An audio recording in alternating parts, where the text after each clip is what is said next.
Saskatchewan is the first province to announce how and when it will relax restrictions based on vaccination rates. Premier Scott Moe says the plan is somewhat based on what has been done in other jurisdictions that are further along in their vaccination process.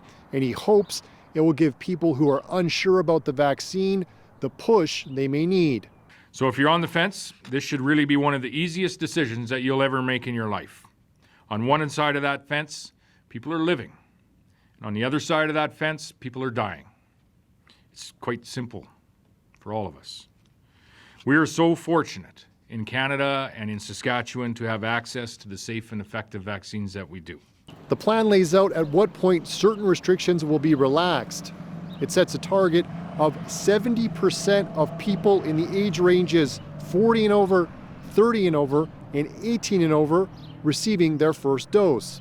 Moe and Dr. Saqib Shahab say they think Saskatchewan will exceed that 70% threshold and are asking people to follow the example set by 80-year-olds who have reached an 87% vaccination for their first dose. We know and we trust that Saskatchewan people will strive to meet these metrics. And, you know, I just would close with the once again requesting it's more important than ever to ensure that we're doing the two things that matter right now. Follow the public health measures, and when it's your turn, take the opportunity to receive one of the vaccines that are available.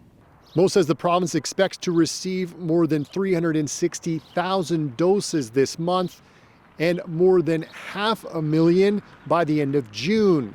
He says second doses will be made available as soon as possible. While second doses don't factor into the reopened plan, Dr. Shahab says they are critical for immune response.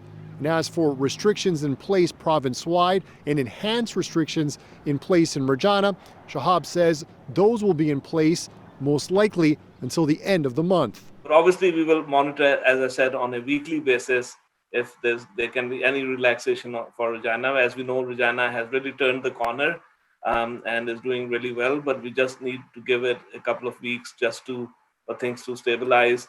And obviously we need to keep an eye on Saskatoon, the northwestern parts of the province, because there's some concerning increase. One aspect that's not part of this reopened plan are case numbers, hospitalization numbers, and ICU admissions.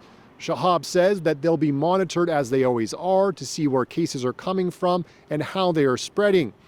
The plan is subject to change if vaccination targets are not met. Adam Hunter, CBC News, Regina.